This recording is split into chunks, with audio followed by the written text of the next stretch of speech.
The tale begins high in the heavens, above the clouds, in an exceedingly tranquil place, where there exists a gentle-natured cat who takes his entire world and places it upon a floating island suspended above the earth. That cat falls in love with another black cat, and in the end, they marry. Because of this union, the world is divided into two halves: the White Kingdom, floating above, and the Kingdom of Darkness and Shadow below. The Queen of the Whites rules the floating island of the Whites, while the Dark King governs the island of the Blacks. As long as the Whites remain in their floating island in the sky, and the Blacks live below on the earth, the world continues to exist in balance and stability. Down below, on the ground, the world is locked in a brutal struggle against a ruthless lord named Baal. There, a nameless young boy appears and goes to meet the elders. They ask him whether he is ready for today's mission, and how they will go out to hunt and bring food for all members of the community, hoping to return with enough to sustain everyone. Suddenly, a man comes running to announce that the gate is under fierce attack, and that creatures of darkness have assaulted the men. The men rush out in great numbers with their weapons, and the women follow, wielding their shovels to fight as well. They order the young boy to take all the children and lead them away to the edge of the village, where there is a cave in which they can hide and remain safe. The boy moves quickly, gathering the children and leading them away, but he is weak and unable to protect them all. In the end, only 2 children remain with him, siblings. One of the girls is attacked by a monster and is severely injured. The boy lifts her in his arms and tries to reach the cave, but without realizing it, a monster slips in behind him and attempts to strike.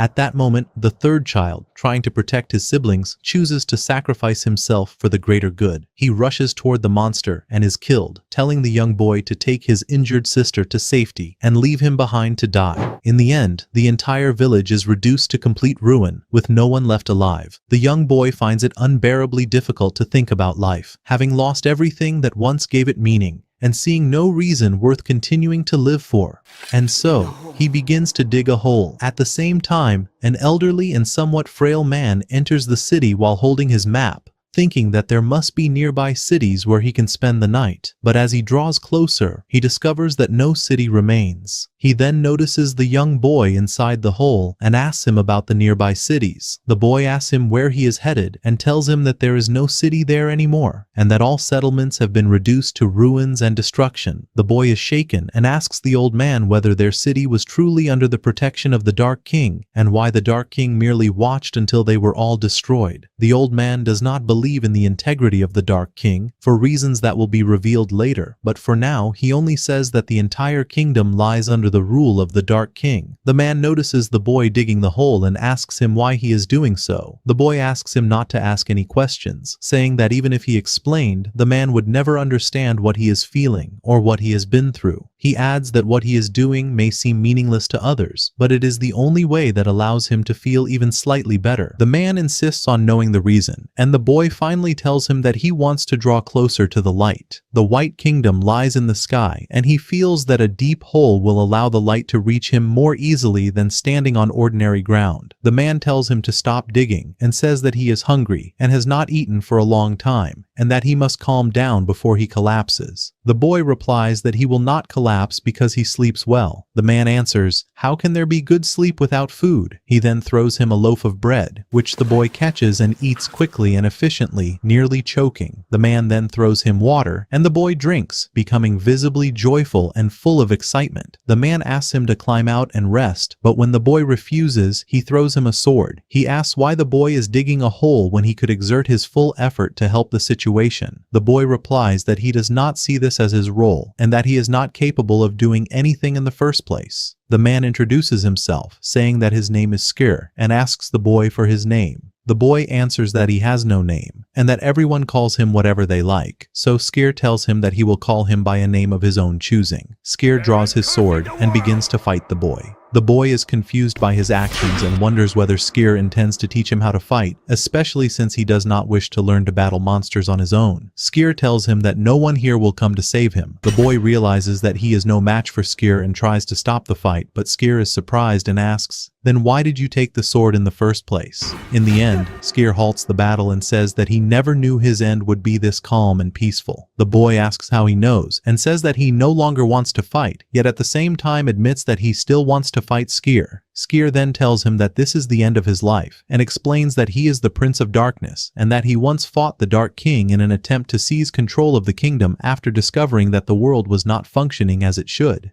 However, he failed to defeat the Dark King and was gravely wounded, leading him to search for a suitable place to die. He never imagined that he would find such a calm and peaceful end with a young boy. He throws his sword to the boy and tells him that he has chosen him to become the new Prince of Darkness, and even the king as well. He orders him to go to the city and visit his palace, assuring him that anyone who sees that sword in his possession will immediately acknowledge him. The boy refuses to go, but Skier tells him that he sees his younger self in him and says that the world is not right and that someone must help change it. He also tells him that there is a great knight stationed at his headquarters named Valis, and that if the boy proves himself strong and brave, Valis will follow him. He adds that Valis is fiercely loyal to the one he chooses, and if he offers to accompany him, he will remain by his side until the very end of the world. Skier dies, and the young boy continues his journey to the city alone. At the same time, the White Kingdom is also subjected to violent assault. Warriors and monsters from the Kingdom of Darkness are sent to kill them. All armies enter the battle, including the Queen of Light, Iris, herself, along with the mage, the Knight Commander Shima,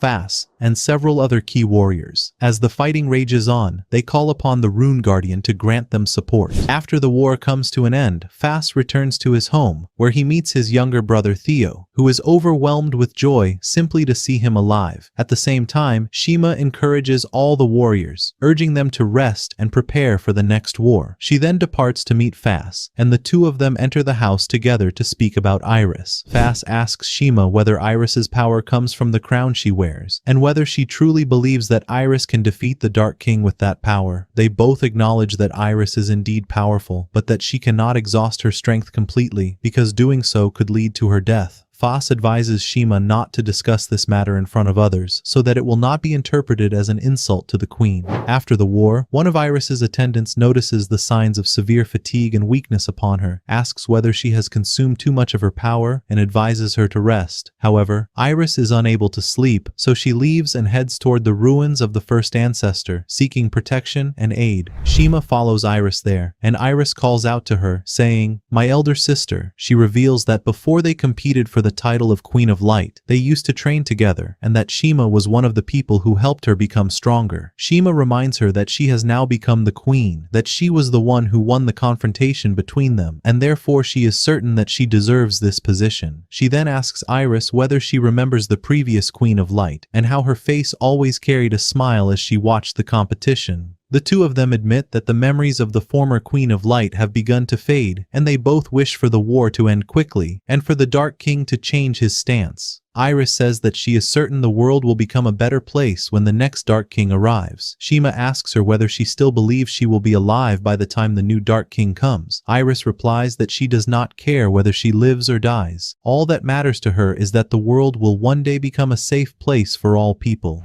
After some time, the young boy arrives at the Kingdom of Darkness and asks about Skier's palace. The knight standing at the gate asks him where he obtained the sword he carries. Before the boy can explain, the knight begins attacking him and engages him in combat. The boy immediately realizes that this knight may be Valis, and asks him his name. Valis acknowledges his identity and asks about Skier, and the boy tells him that Skier is dead. Valis erupts in anger and violently attacks the boy, knocking him to the ground. He approaches him and says that he knows the boy could not have killed Skier because he sees him as weak. The boy introduces himself and declares that he is the Prince of Darkness and the future king. Valis laughs mockingly and asks whether he truly believes he can achieve all of that while living amid such ruin. But the boy answers him bravely, affirming that he can do so even in the midst of ruin because he knows his own power and abilities. Valis is convinced by his words and promises to follow him. He also allows him to reside in Skier's headquarters within the White Kingdom.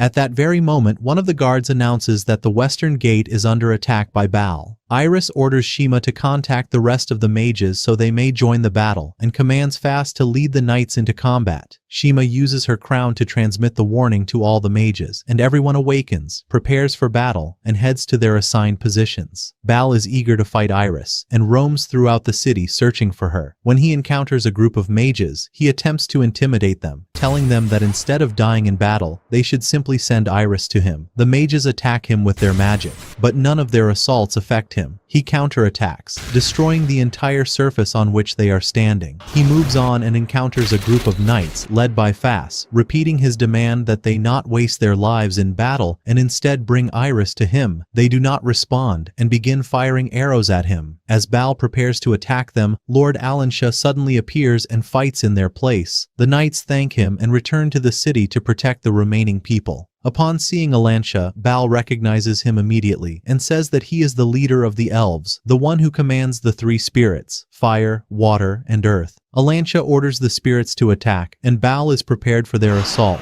When they strike him, he praises them, saying they are skilled, but that their attacks are not enough. Bal attempts to counterattack, and when Alansha witnesses his true power, he shouts and orders the spirits to retreat. He realizes that Bal is far stronger than he had imagined, begins to sweat, and thinks desperately about how to survive. Suddenly, Iris appears. She stands by the wall and sees many of her people lying dead. The last living person prays for her, and she descends to the battlefield. She warns Bal and tells him that if she fights him, she will not allow him to continue existing, while Bal stands ready for all of her attacks. At the same time, as Fass makes his way toward the kingdom, he encounters two men and assumes they are knights from the kingdom of the Blacks. He confronts them and accuses them of cowardice for taking advantage of Bal's engagement in battle. The two men insist that they are not knights, but merely fugitives searching for a place to rest. Fass orders them to drop their swords, and they comply, kneeling before him. Suddenly, a force of darkness surrounds them, and they seize their swords once more. Fass kills one of them and orders his knights to fight the other. Iris finds it extremely difficult to fight Bal, as he proves to be overwhelmingly powerful. She decides to consume all of her power, but Alansha warns her of the consequences. She restrains herself, and Bal feels humiliated fighting her while she is not using her full strength, so he withdraws and leaves, hoping to return when she is ready for a true battle. In the kingdom of the Blacks, Bas meets with the Dark King, but finds that he is not present. The knight who led the attack on the White Kingdom earlier that day arrives to deliver his report, saying that they must stop the fighting. He complains about losing a knight, and asserts that the people of the Blacks are not savage monsters who fight anyone at any time. Before Valis can respond, the Dark King suddenly appears and attacks the knight, killing him. After sitting down, Valis tells him that he should not have stained his hands with blood, because if he had wished, Valis could have killed the knight himself. The Dark King declares that there is no reason for the kingdom of the Blacks to remain on the earth while the White Kingdom stays in the sky, that the two kingdoms cannot coexist in the same world. He asserts that he will not be at peace until the White Kingdom has vanished completely, and the entire world is plunged into darkness. Bas admits that the king is right, but warns that this is not a wise plan, because continuing to lose men will lead them to an even greater problem: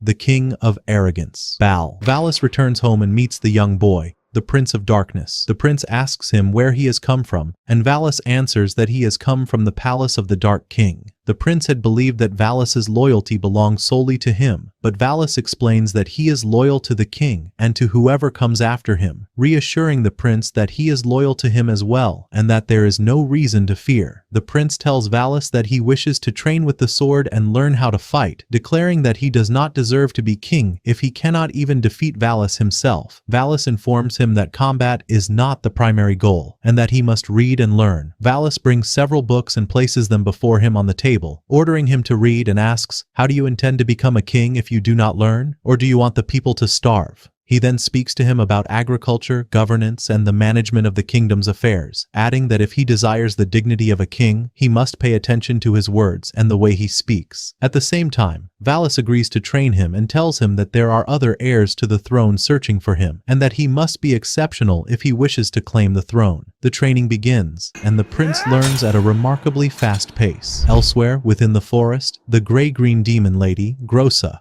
walks with her knights, searching for the prince. The search has exhausted her, and she wonders how the prince could possibly be in a place like this. She stops briefly to rest when suddenly a group of monsters attacks them. The knights attempt to enter the fight, but she tells them not to worry and steps forward to fight alone. She defeats them with a single strike, and her knights praise her strength. While she is distracted by their admiration, another monster suddenly attacks her, drawing dangerously close, leaving her no time to defend herself and unsure of what to do. Suddenly, the prince appears and kills the monster. He introduces himself as the prince, and Grossa is surprised that he is in such a distant place. He tells her that he is training and that the forest is not far from his home. He adds nothing more and attempts to leave. Grossa is so struck by his handsome appearance that her knights need a moment to recover. She then remembers that she was searching for him and that she has something she wishes to tell him. She calls out to him and asks to speak with him, and they converse. She informs him that there is a competition between him and the other heirs, and that if he wins, he will be recognized as the true prince and will obtain the great sword of the blacks. The prince looks at the sword he took from Skir, causing Grossa to wonder whether he has a special connection to that sword. In any case, the prince decides to take part in the fighting within the White Kingdom. Iris returns to find her kingdom reduced to ruins, and she calls out, requesting aid for the wounded. Shima arrives and tells her that when Foss and the knights returned to protect the city, they were ambushed by warriors from the Kingdom of the Blacks, which was the reason for the losses they suffered. Iris remains lost in thought within her palace, contemplating the heavy responsibilities that have been placed upon her shoulders and how she will be able to bear them all. Shima enters to meet her and calls out to her several times until she notices her. When Iris finally focuses, she tells Shima that she had been lost in her thoughts.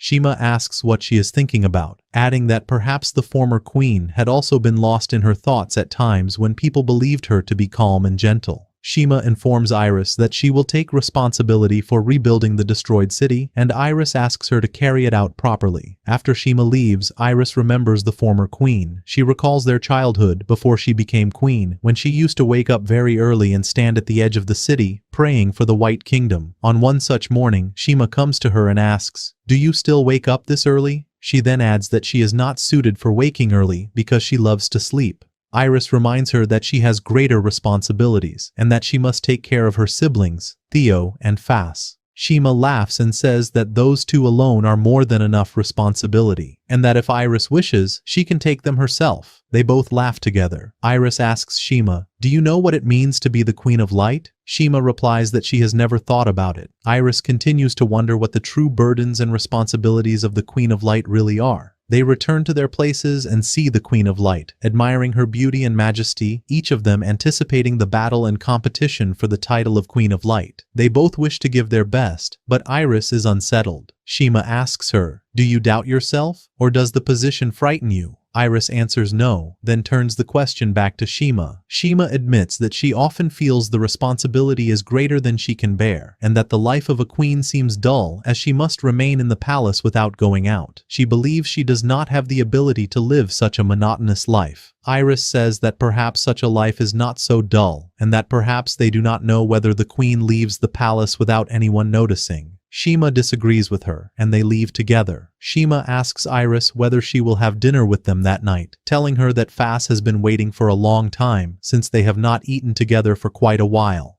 They go to gather wild vegetables, take them to Shima's home, and eat together happily. After the meal, Iris thanks them for the food, and Theo asks her whether she will visit them again, and they exchange playful remarks. Fass escorts Iris back to her home, and on the way, she thanks him for the meal. He replies that she deserves it since she also brought vegetables. She reminds him that they can gather vegetables from the forest, but he insists that what she brought tastes better than forest vegetables. Iris asks him, "Do you know what the responsibility of a queen means?" He replies that he does not, but says that his responsibility as a knight is to ensure the protection of the kingdom. The next day, Iris walks through the kingdom, when suddenly a group of monsters attacks her. She tries to flee but cannot escape, and is forced to fight them, eventually managing to defeat them. Suddenly, she hears the voice who tells her that the Queen of Light is the last born of the harshest bloodlines, and that she must walk the path of solitude alone. Iris vows to walk that path no matter what happens. Elsewhere, Bass informs the prince that he must enter the competition, according to family tradition. He tells him that he is going to meet the king, but that he is confident the prince will win, having complete faith in him. The competition begins, and Grossa announces that the first stage will be a battle between all the princes and monsters, and that the last two princes remaining will face each other in a one-on-one duel. The monsters are released, and during the battle, the prince saves one of the princesses from death. The others are surprised by his action and wonder why he would help someone during a competition. He replies that he did it simply because he did not want her to die. The princess herself does not accept his action and asks him to leave her to continue fighting on her own. The battle continues, and a massive, powerful monster appears, which no one is able to defeat except the prince, who kills it himself. In the end, the prince qualifies alongside another prince named Adele. Adele follows the prince to the preparation room before the next confrontation and asks him why he saved the girl. The prince answers once again that he does not want anyone to die. Adele tells him that it is impossible for someone to become the Dark King without being prepared to kill, and that he must accept the death of others. The prince insists that if killing is the only path to becoming king, then he would rather search for another path. The second stage of the competition begins, and the prince manages to defeat Adele, but he does not kill him. Adele asks angrily why. He then retrieves his sword and continues the fight, declaring that if he ever gets the chance to kill the king, he will do so without hesitation. But the chance never comes, and the prince wins the battle. The prince receives the great sword of the blacks and leaves alongside Adele and Grossa. Adele introduces himself, and they find Valis standing before them. Valis does not even need to ask about the result of the competition. Adele asks him, "Why have you come?" Valis replies that he has a message for them from the king. The two heirs who have qualified must deliver a message to the White Kingdom. At the same time, the prince is consumed by the very same question that had occupied Iris's mind. What truly is the role of the King of the Blacks? He repeats this question to himself again and again. Iris takes up her sword and ascends to gaze upon her kingdom, while the prince, Adele, and Grossa begin their journey toward the White Kingdom, boarding a flying vessel high in the sky. The pilots of the vessel do nothing to make the journey easy. They continue speaking at length about how difficult it is to reach the White Kingdom, explaining that the vessel flies only through magic, which makes them mages. And since the vessel has no windows, Grossa, Adele, and the prince sit atop its deck to witness the journey with their own eyes.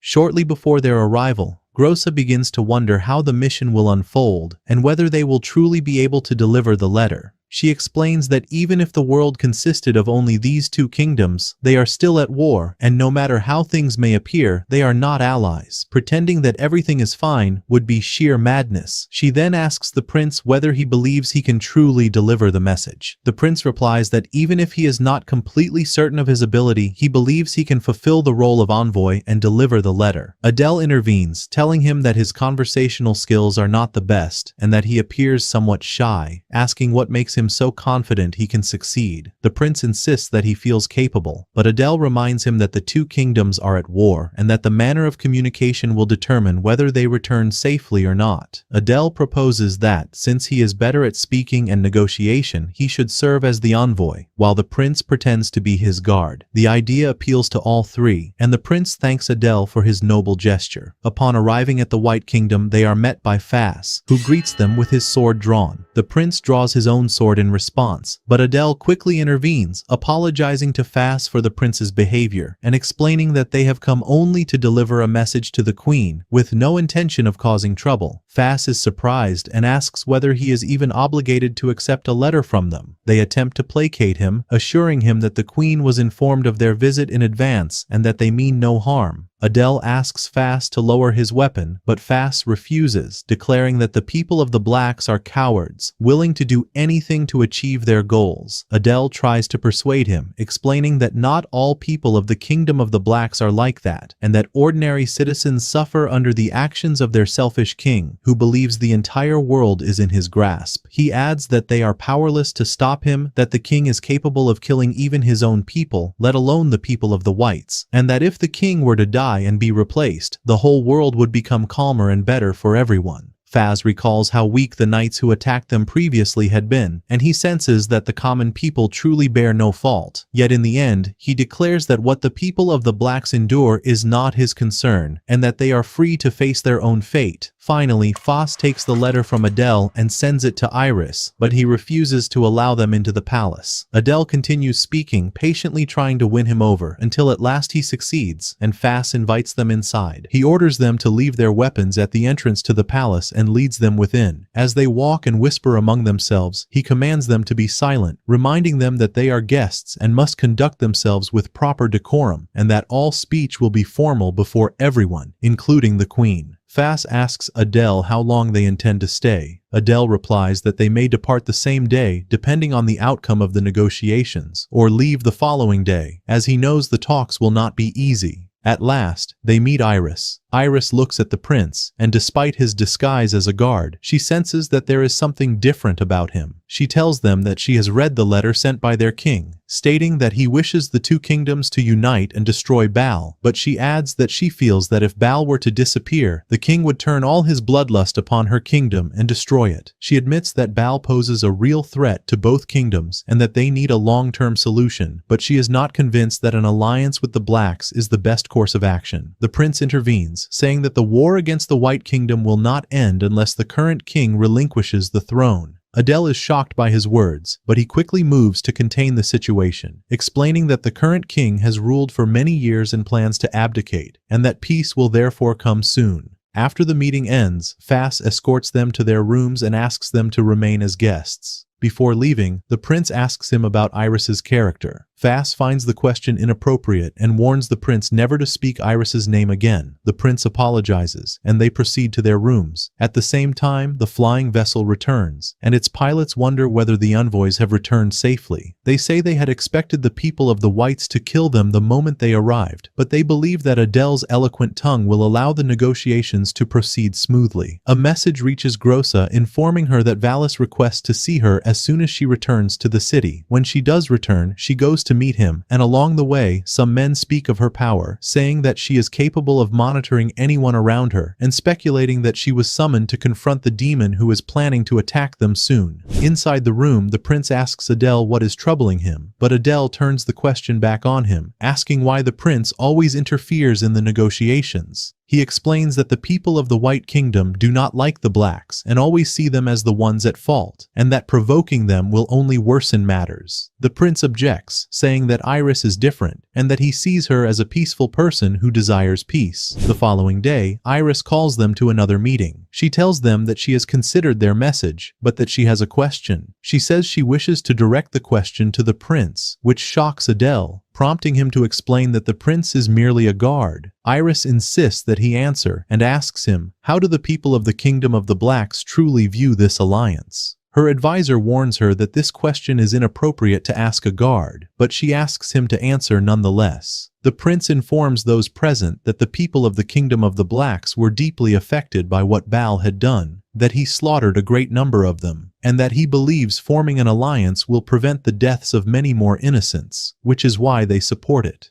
On the following day, Iris calls for another meeting and announces her approval of the alliance agreement. Foss stands inside the palace, gazing at Iris's empty throne, for she has traveled to the Kingdom of the Blacks to take part in the battle, leaving him behind to protect the city. At that moment, Shima arrives. She enters the palace intending to deliver the reconstruction report she had been overseeing to Iris, only to find that Iris is not seated upon her throne. She asks Foss where Iris is, and he tells her that Iris has gone to the Kingdom of the Blacks. He then hands her the letter he had received from Adele and the prince. As she reads it, she discovers that part of it states the envoys must be kept in the White Kingdom until Iris returns, to ensure her safe return from the Kingdom of the Blacks. Based on this, Foss tells Shima that he will remain in the palace to guard it, in case Adele or the prince attempt anything hostile. Shima assures him that the reconstruction efforts are progressing extremely well. Foss expresses his feeling that the envoys harbor no malicious intent and are merely resting. Shima grows eager to meet them, but admits that she feels somewhat exhausted and asks Foss to introduce them to her later. In the Kingdom of the Blacks, Iris arrives and soars through the sky.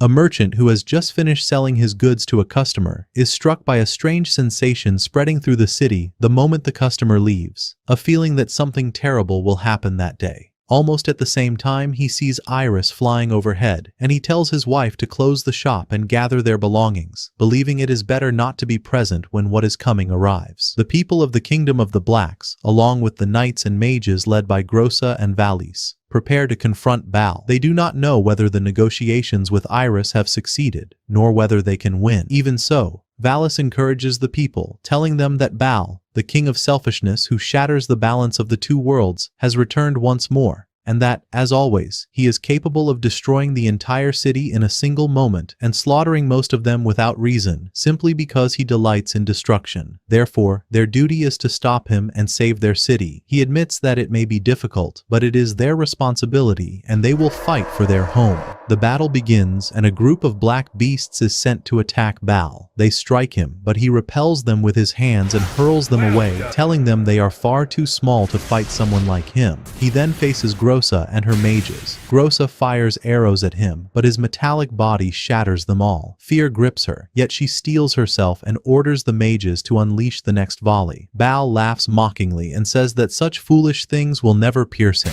He attempts to destroy the building they stand upon, but Grossa survives at the last moment by leaping from its height. They attack him with pillars of fire as well, and he admits the plan is strong, but insists the pillars are not enough to kill him, as he can fly and evade them. Valis tells him that they still possess greater powers and tries to attack him directly, but Baal declares that the time has come for him to respond, and he prepares to unleash an attack capable of annihilating the entire city. At that moment, the Dark King arrives first and orders all his citizens to withdraw from the battlefield, knowing that if the fighting continues, they will die. Baal praises him for his noble action, but says it is not enough. The Dark King calls him the King of Selfishness. Baal asks why he is called that, and the Dark King replies that there is no name more fitting, for he is nothing more than a demon challenging the balance of life. Baal does not care about the name and says he does not like being called a demon or a monster, yet at the same time believes the Dark King has the right to name him. He advises the Dark King to try to bring light into his life if he truly intends to fight. During the battle, Iris arrives carrying a white shackle to bind Baal.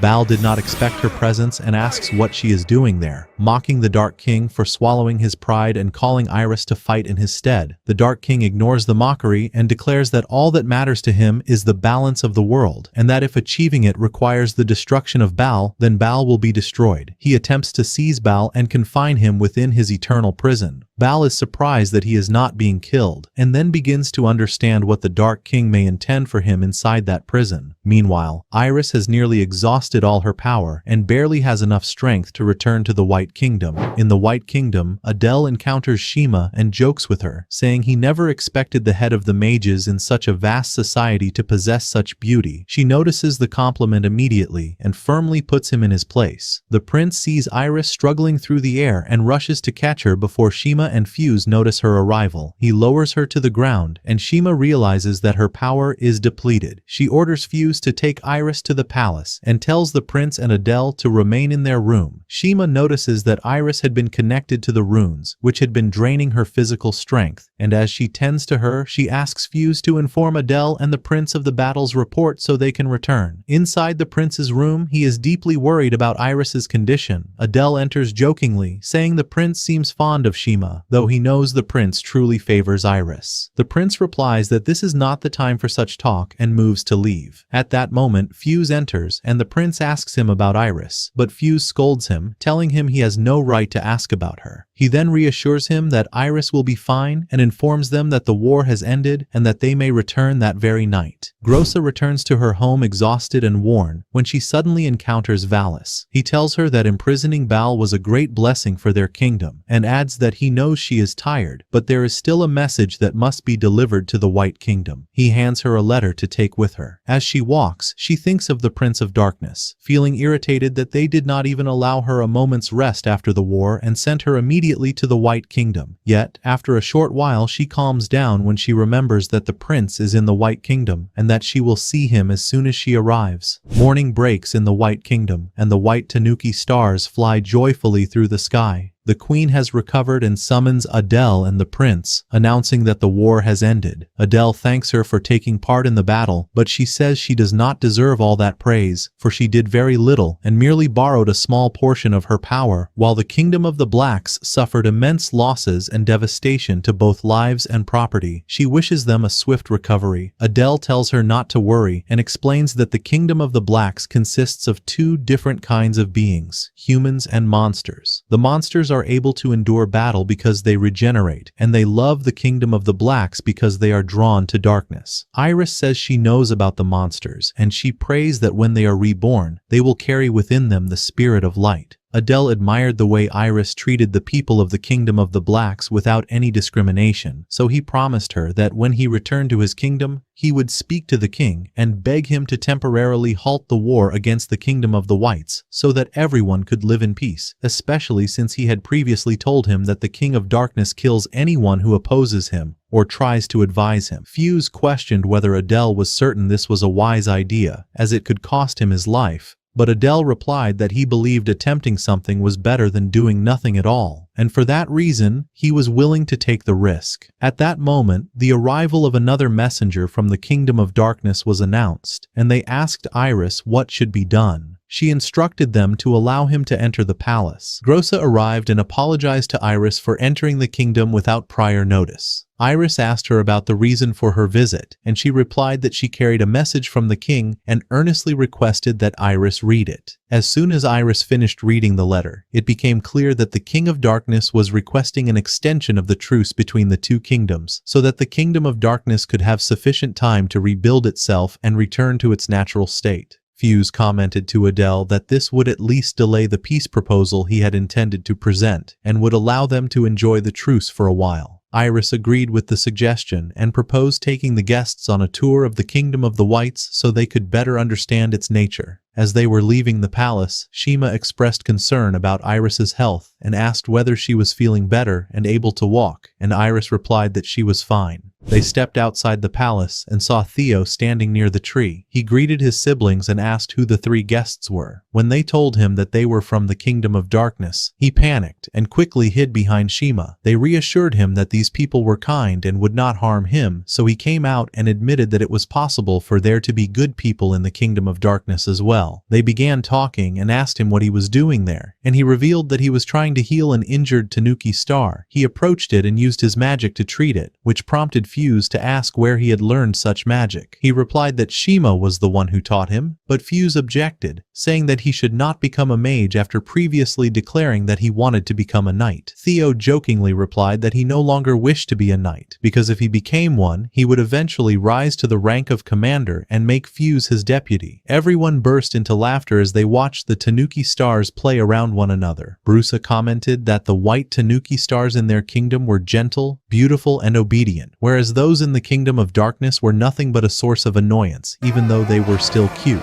Iris became excited to see them, but they told her that there was nothing cute about them, as they were black and frightening. Since the conversation turned to the blacks, the whites pointed out that the blacks wear black from their hair down to their feet, entirely black, which is what makes them different. The blacks replied that the whites, in turn, wear white from head to toe. As a result, they decided to exchange clothes so that each of them could experience how it felt to wear the other's attire. Fuse exchanged clothes with Adele, and both of them looked exceptionally good. Shima went to change with Grossa, but inside the changing room, Iris expressed her desire to participate as well. Since it would not be appropriate for her to give her clothes to a guest, Shima suggested that Iris wear Grossa's clothes while Grossa wore Shima's clothes. The two of them emerged looking beautiful, and they asked the prince to choose which one he liked more, to which he replied that both were beautiful. They returned to Shima's house and played chess, and Adele managed to defeat Fuse several times. As the hour grew late, Shima suggested that Fuse escort the guests to their rooms, but Iris refused because she was enjoying their company and complained that she had not had this much fun in a long time. Theo added that ever since she became queen, she no longer came to their house for dinner and was forced to remain in the palace to take care of the kingdom. Adele then suggested that they continue playing until Fuse won, but Fuse objected because he knew he might never win. They continued joking and playing until their stomachs began to rumble with hunger, so Shima offered to cook for them. Adele waited eagerly for her food, hoping it would be better than the meals he used to eat in the place where he had previously stayed, but as soon as they tasted it, they complained that it lacked salt and that its flavor was bland. Grossa had brought food with her from the Kingdom of Darkness, and when she presented it to the people of the Kingdom of Light, they complained that it was far too salty. At that moment they realized that if they truly wanted to live together in peace, more compromises would be necessary. The prince took the food from the Kingdom of Darkness and mixed it with the food of the Kingdom of Light, then tasted it and found it excellent. The others tried it after him and liked it very much, and they continued eating from the mixture until the pot was completely empty. They then talked about other foods, and Fuse admitted that there was food even better than what they had just eaten, namely, the green wild vegetables that Iris herself gathers.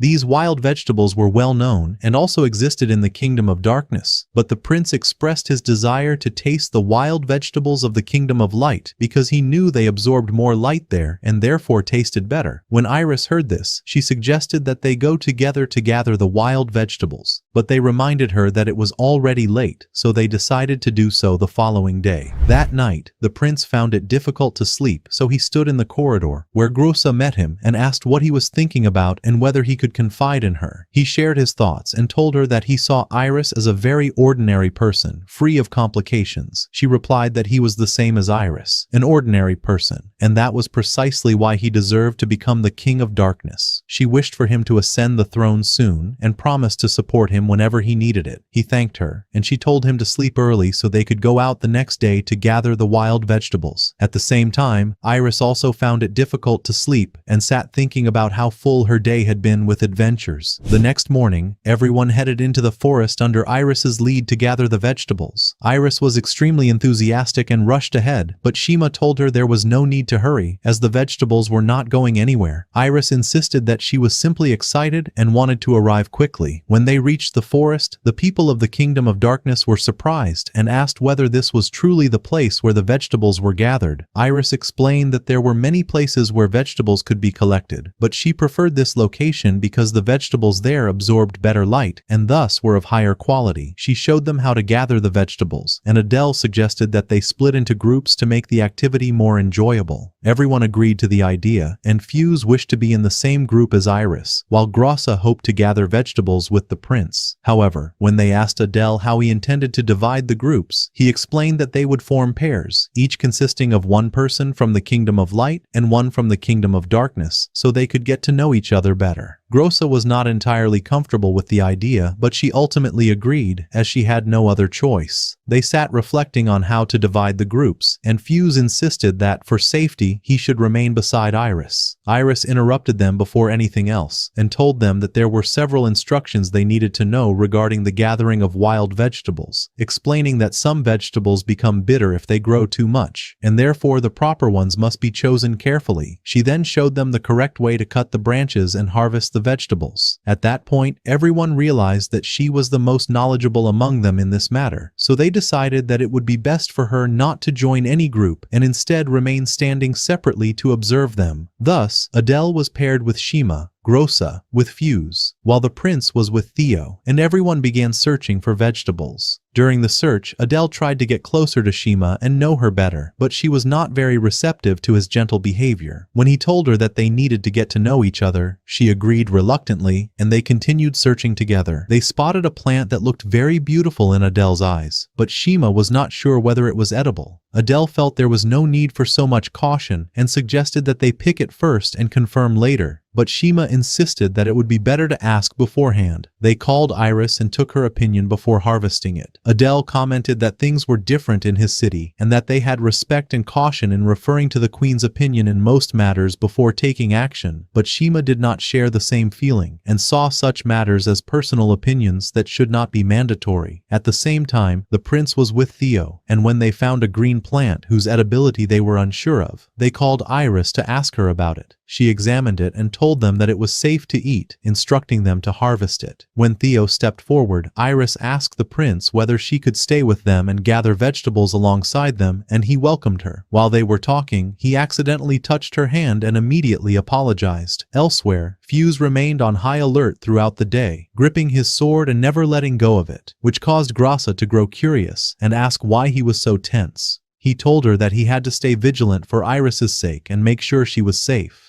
Grossa went to check on the others, while Fuse told her that he believed the people of the Kingdom of Darkness trusted one another more and did not live in mutual fear. Grossa confided her feelings to him and said that the reason for this trust was the prince, explaining that she felt he possessed the ability to lead their city and was already doing so. She reminded Fuse that she had heard his earlier conversation with Adele when he said that if he had to kill and destroy in order to become king, then he had to find another path. She felt that his idea of creating a new world resonated deeply with her, and that he truly had the power to achieve it, which was why she intended to follow him to the very end. Everyone finished gathering the vegetables and collected what they had harvested. Iris reviewed their findings and discovered that most of them had picked vegetables suitable for eating, except for a few, such as Fuse and Grossa, who had not asked Iris and had taken some inedible plants. Iris offered to cook for them, and Fuse was delighted. She and the girls went to wash the vegetables, while the men went to gather firewood. While washing the vegetables, Grossa noticed that they washed them more thoroughly than the people of the Kingdom of Light usually did. She explained that in the Kingdom of Darkness, vegetables were soaked overnight to remove bitterness, whereas the people of the Kingdom of Light soaked them for only a few minutes. They replied that this might be due to purity of spirit. Suddenly, Theo disappeared, and everyone began searching for him. The prince rushed to ask Iris if she knew where Theo was, and as he hurried, he slipped and collided with her, causing her to fall into the water, and then he fell on top of her. He immediately apologized and asked if she could help him find Theo. She told him that Theo had gone with Shima and Grossa. He apologized again and helped her out of the water, after which they dried their clothes, and later Theo met up with Fuse. After some time, everyone gathered and began cooking. When they sat down to eat, the people of the Kingdom of Darkness admitted that the vegetables of the Kingdom of Light were less bitter than what they were used to, but slightly bland in taste, while the people of the Kingdom of Light felt that the flavor was ordinary and acceptable. Shima brought out salt and suggested adding a little, and once they did, everyone enjoyed the meal. Fuse suggested that the envoys inform their king about the possibility of establishing trade relations between the two kingdoms so they could exchange knowledge in food and clothing, but Iris explained that the matter needed to be greater than just food. She believed they also needed to meet and interact more, as she herself wished to spend time with them again. After several days, the king requested the envoys to return to the city. Adele walked along the road with the prince, complaining that the king was far too hasty and would not even allow them to stay a few more days, forcing them to leave quickly. He noticed Fuse ahead and was asked by him what he had been muttering about. Adele looked at him with concern, and Fuse asked whether he was afraid of what would happen when they returned to the land of the Kingdom of Darkness. Adele replied that there was no need to worry about him, and that he would be fine. Fuse reminded him of what they needed to do as soon as they arrived in the city of the Kingdom of Darkness, the first proposal being a trade agreement between the two kingdoms. Adele reassured him that he would tell the king that the people of the Kingdom of Light were not evil, and that they could live in a state of balance. Aboard the ship, the people of the Kingdom of Light sent various foods and other items to the people of the Kingdom of Darkness. Grossa coordinated the transport of these goods onto the ship, thinking about how much she would miss these days. Fuse returned the swords of Adele and the prince and escorted them to the palace, where they met Iris as she was writing a letter proposing the establishment of a trade agreement between the two kingdoms and asking them to deliver the letter to the king.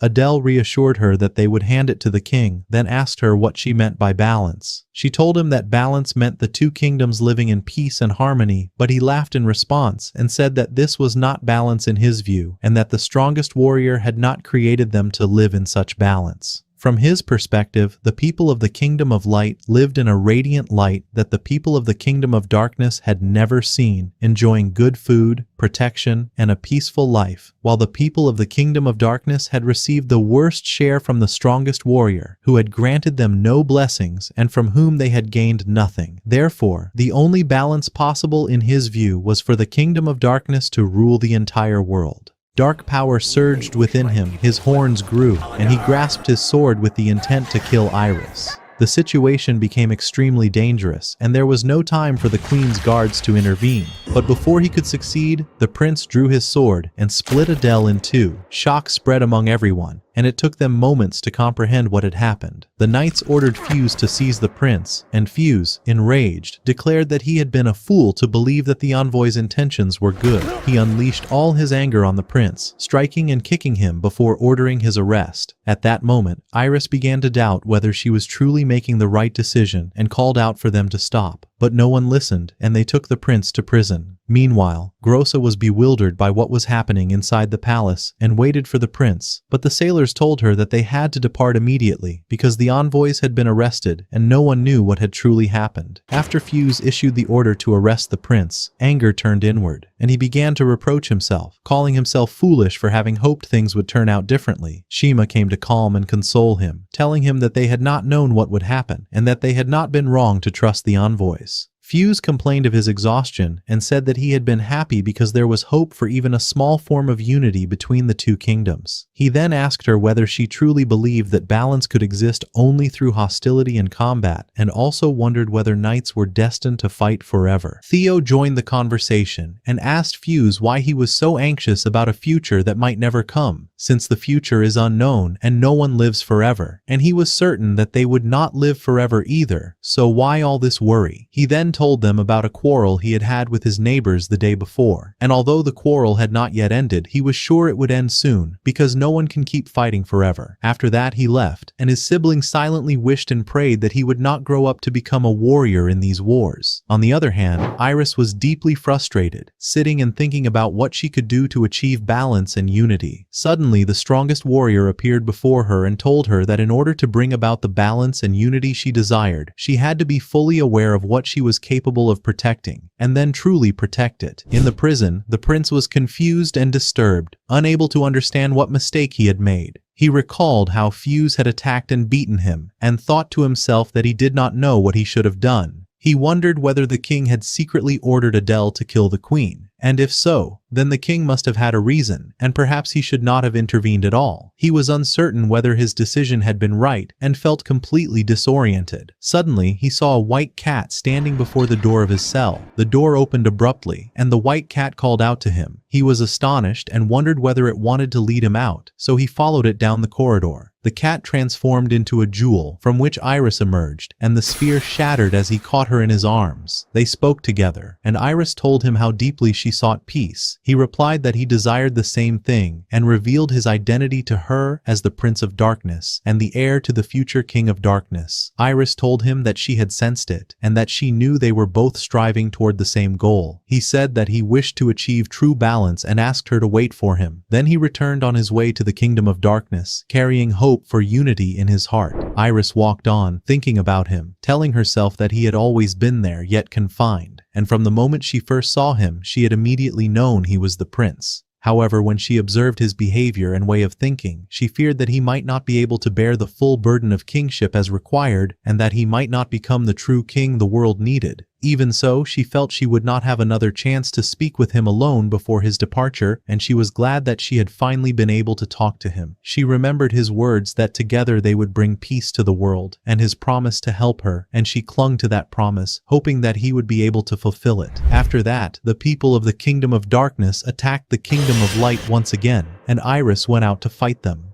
When the battle ended, she returned to the palace, where Shima and Fuse informed her that large numbers of monsters were gathering around their cities everywhere, and that they sensed a possible simultaneous attack. Iris ordered them to alert the knights and mages to be on full alert, affirming that she herself would be ready and would go to support any city that came under attack. However, she knew that leaving the central position would expose the palace itself to danger, so she assigned Fuse to remain in the palace and defend it against any assault. At that point, Fuse requested permission to depart on a mission, a request that seemed nearly impossible since the entire country was in danger and, as commander of the knights, he could not abandon his post. Fuse defended his position and reminded them that the queen had been injured in the last battle and had not yet fully recovered. He said that he wanted to search for a cure for her condition, no matter the cost, even though he did not know how long it would take. Despite the importance of his reason, everyone felt that the risk was far too great to allow him to leave.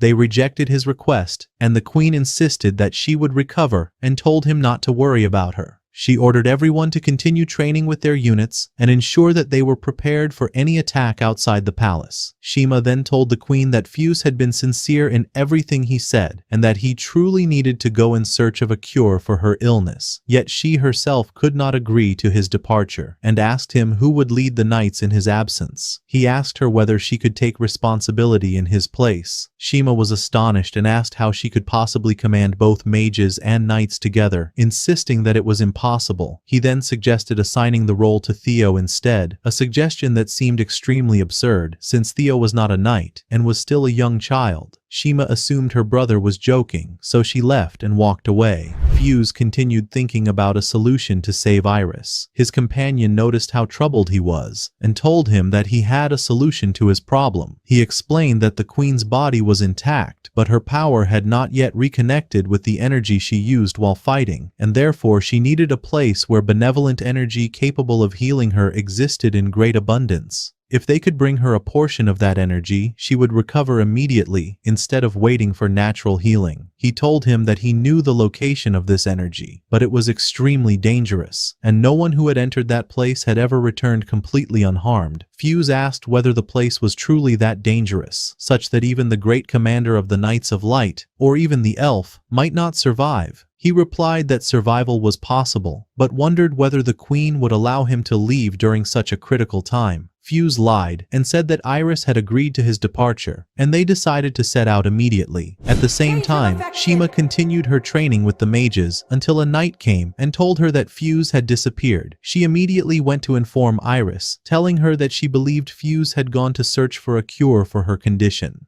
She apologized, but Iris assured her that there was no need to worry and that they could handle the situation. Fuse had indeed departed with the elf toward the mountain, where he showed him the path, warning him that no human had ever entered that place and returned fully alive. Fuse insisted that they would succeed. Meanwhile, in the city of the Blacks, the prince was recalling his last confrontation with the Whites that day. No one could know that he had met the queen, so he boarded the ship quickly and left. Yet since returning to the city, he had been unable to meet the king. He wondered whether this was because of Adele's incident, but he was not particularly concerned with seeing the king. What occupied his mind far more was Iris. He felt that she carried an immense burden on her small shoulders, not only the burden of the Whites, but the burden of the entire world, and he awaited the moment when he would be able to help her. He continued his training with Fass, training with extraordinary speed and strength. Fass was surprised and asked what drove him to train so intensely, wondering whether he had become more determined after returning from the Whites. The prince asked Fass about the Whites and the Blacks, and Fass told him that the king had announced a complete severance of all dealings between the Whites and the Blacks, and that he should no longer think about them. After that, the prince asked Fass about the meaning of balance and about his own view on the matter. The Whites lived far away from the Blacks, yet the king still questioned himself. Could this truly be called balance?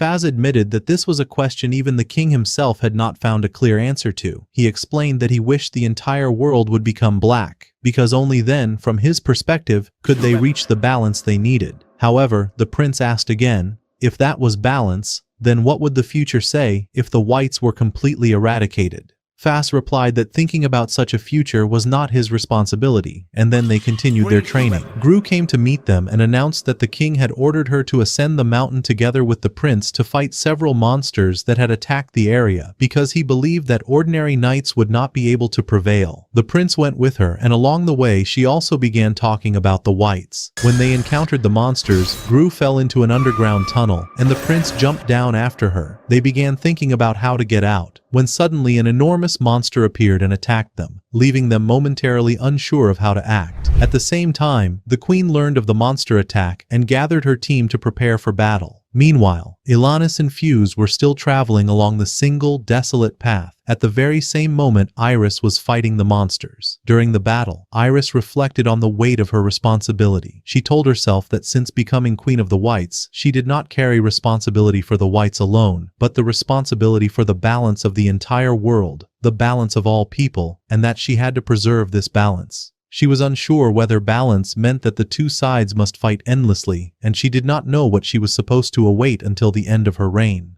The burden was extremely heavy, and she felt she could not bear it alone, so she remembered the prince's words when he said that one day he would carry this burden for her. After that, in the kingdom of the whites, they learned that dark monsters had attacked in great numbers, so they went out to fight them. At the same time, Fuse and Alanis continued their journey toward the shimmering drops. The path ahead was blocked, so Alanis used his magic to create a passage, but this caused a fissure to open in the mountain, and Fuse nearly fell into it. Alanis rushed to grab him and pull him to safety, but his sword fell into the fissure. Fuse thanked him, and they continued their journey. In the city of the whites, Iris found it difficult to fight the monsters alone, and Shima's strength had begun to wane as well. When several monsters confronted Shima and the mages with her, she was unable to defeat them, so Iris struck them from above. She then told them that they all needed to gather and recite the unity spell. A great light spread over the city, and a protective barrier formed around them. She told them that they were now safe, but that this protection would not last long, and that they needed to rest and prepare to fight again. Iris was exhausted and collapsed from fatigue, so Shima took her to her room and told her to rest for a while. In the forest, Fuse and Alanis saw a place of strange appearance. Alanis attacked it using his power and destroyed it, which shocked Fuse, because he had managed to use that power without runes. Alanis explained that he would not have been able to attack without runes, and that he had been carrying some with him. He showed Fuse where he had hidden them. Fuse told him that he was one of the finest fighters, and that there was no warrior superior to him in the kingdom. They continued their journey and drew very close to their destination. They found a sealed entrance, so Alanis destroyed it and they entered. They saw a stream of the shimmering drops, and Fuse rushed forward to take them, but the elf stopped him and told him that the place was in fact highly acidic and that approaching any closer would destroy him. He threw a stone inside, and they saw it return shattered into pieces. He told Fuse that they had to go back, rest, and plan properly, but Fuse refused. Even if it cost him his life, he had to ensure that the drops reached Iris. He was certain that the kingdom might be under attack at that very moment, and he had no time to waste. He entered the acidic liquid himself and seized the drop. On the other hand, Rosa helped the prince defeat the monster. He thanked her, and they continued searching for a path that would lead them to the summit of the kingdom. Along the way, she asked him whether he thought they would no longer be able to visit the kingdom of the whites, and told him that she had enjoyed his presence among them. She said she did not know what the king was thinking, but that none of them could oppose him. She then told him that she had caught some fish nearby and wanted to eat, and asked whether he would like to join her. He agreed, and they went to her home. At her house, she thanked him for coming with her, stepped closer, held his hand, and said that she knew his intentions toward the kingdom were noble, and that she wanted to support him. She also told him that from the first day she saw him, she had admired him, even though she knew that he loved Iris, the Queen of Light, and wanted to be with her. Her eyes filled with tears, and she ran away. Before leaving, she told him that she would always support him, no matter whom he chose to be with. In the end, Fuse and Alanis returned to the kingdom of the whites with the shimmering drops, and presented them to the queen. They were used on her, and she recovered immediately. She told Fuse what had happened while he was away, and he replied that he had heard about it from the knights. She told him that they did not know how long the barrier would last, and that they had to be prepared. When Iris had recovered, she went to pray, and remembered the promise the prince had made to her. She wished that she could lead the path of light together with him. While she was praying, Fuse came and interrupted her, saw her praying fervently, and told her not to exhaust herself with too much prayer, because their battle with the kingdom of the blacks was drawing near, and they needed all of her strength.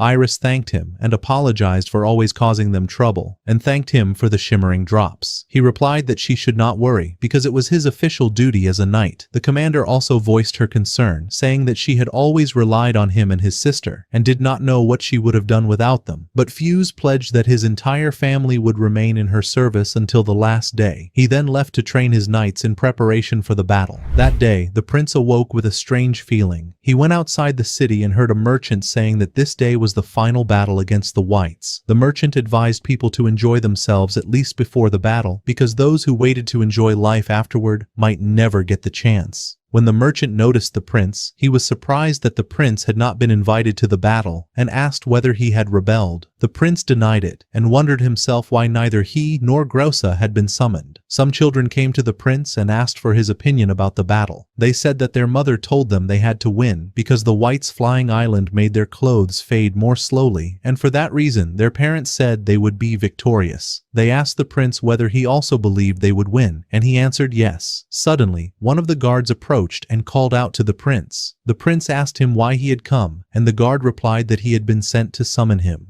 The prince went with him, passing by Grossa just before the war began. Before the battle erupted, Fuse and Shima asked Theo what he would do if the war did not end in their favor. He answered that he would run away and save himself, jumping into the river and using magic. They told him that this should be the very last resort, and that before that he should look for a safe place to hide. He assured them that he would protect himself, and advised them as well to flee if they felt the war had become too overwhelming. Fuse boasted that it was impossible for him to lose, and that even if he had to keep fighting no matter what happened, he would continue. He insisted on fighting, so Theo reminded him that if he fought no matter the cost, he would end up fighting alone, and if that was the case, it would be better for him to run. Fuse replied to his brother that as long as they were fighting alongside Iris, they would never lose, and he swore to himself that even if his very last drop of blood were spilled, he would protect Iris. At last, the war began. Fuse gathered the knights, Shima gathered the mages, and Iris stepped forward to face the Dark King. The Dark King told her that no matter how hard she tried, she would never defeat him because he was not like light, which weakens, hides, and then fades away. He was darkness, growing ever stronger and wider until it claimed what it desired. In the end, the war would exhaust her, and she would submit to her fate. She rejected a fate she had never chosen, and told him that she was protecting the balance of the world, and that she would continue to do so even if it consumed her entire life. In the kingdom of the Whites, dark beasts attacked children and women, and the White Knights tried to protect the people. As they shielded the women and urged them to flee toward the palace, darkness began to spread everywhere. The darkness took control of one of the knights and drove him to attack his own people, but another knight killed him and led the civilians to safety. Theo hid behind a tree, watching the entire battle. One of the dark beasts flew overhead, so he remained hidden until it passed. But when he looked at the kingdom and saw everyone fighting with no one truly safe, he refused to remain idle and used his magic to destroy the beast. Darkness began to cover almost all of the kingdom of the Whites. Shima tried to dispel it using one of the union spells, but she failed. Darkness overtook most of the mages, and she attempted to protect them using the Shield of Affection, but the shield shattered in the sky. Iris continued fighting the Dark King, and when she realized that she might not win, she decided to unleash the full power of the original runes at once. The Dark King warned her that if this plan failed, her people could be annihilated, but she reminded him that if she lost the battle in the first place, the balance would be lost anyway, and her people would be destroyed regardless.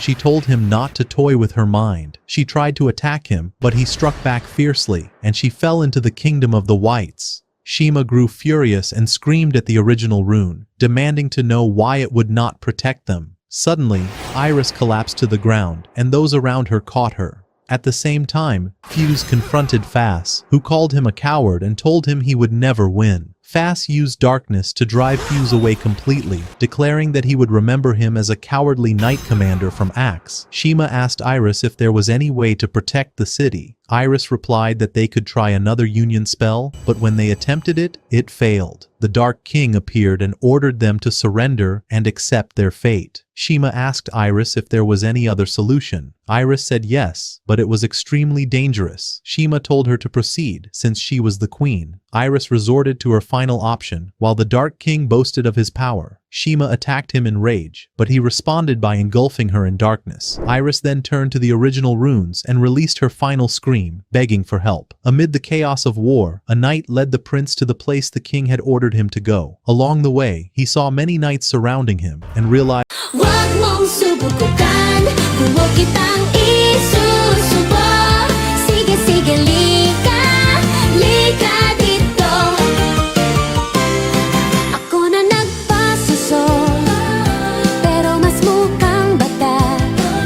Sipsipin mo aking dila, paluin mo ang aking puwet. Kinantot ng pangako, bigla ka nawala. Ano nangyari, boy? Sa ibang pong kinapunta. Baka sa Pasko, buntis ako. Malibog pa naman ang asawa ko. Kaya namamagay yung pek-pek ko. Tawagin mo kong pokpok, wala akong pake. Kuki ng ina. Ako na nagpasuso, pero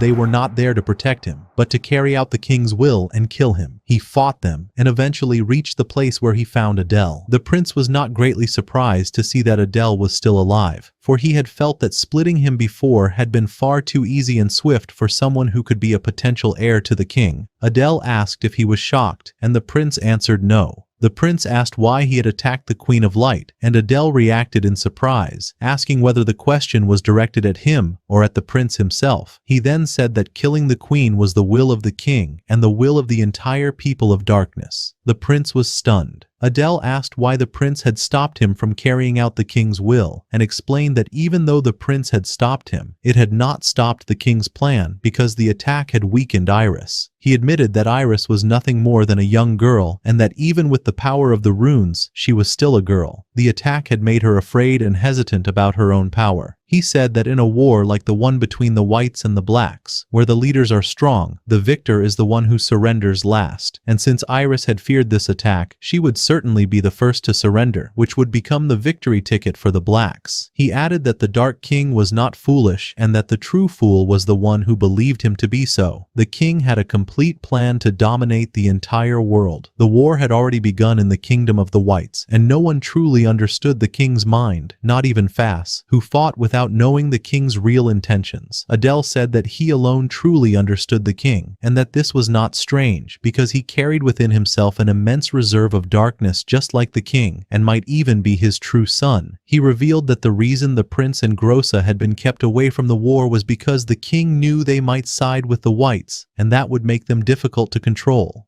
The war was ongoing, and Adele declared that he was responsible for killing the prince. The battle began. At first, the prince tried to restrain himself against Adele, but Adele continued striking him violently, forcing the prince to fight seriously. In the end, the prince stabbed him, but Adele laughed and admitted that he could not defeat the prince, which was why the king had sent him only to delay him, not to kill him. The sky filled with warriors of the blacks, and without delay, the king would take the original rune and destroy the balance, thereby destroying the entire world. The world would become entirely black, and the king would be satisfied. The prince wondered why the king wanted to destroy the world. He tried to make his way to the kingdom of the whites to fight alongside them, but monsters attacked him. Fortunately, Grossa arrived and saved him, clearing a path for him. He had no wings to fly to the floating island, and as he searched for a solution, a powerful light shone upon him. Wings sprouted from his back and he flew toward the kingdom of the whites. At the same time, Fass was fighting Fuse and suddenly vanished. Shima also managed to escape from the Dark King's grasp. Iris reached the original runes and prayed, apologizing for not waiting for the prince. She consumed the power of the runes and destroyed the entire city. When the knights witnessed the terrifying power of the runes, they realized that she had destroyed herself with her own power. The prince arrived flying, but it was already too late. He stabbed the Dark King and destroyed him, and everyone stood waiting to see what fate would befall the two kingdoms afterward. Then a scene was shown on a deserted island, a valley resembling our hero. And here the story comes to an end, dear viewers. We hope you enjoyed it. If you would like a second season, let us know in the comments. Before you close the video, do not forget to press the like button to support us, subscribe to the channel for more episodes, and activate the notification bell to receive all new anime releases. Share your opinions in the comments, and we will meet again in future episodes. Goodbye.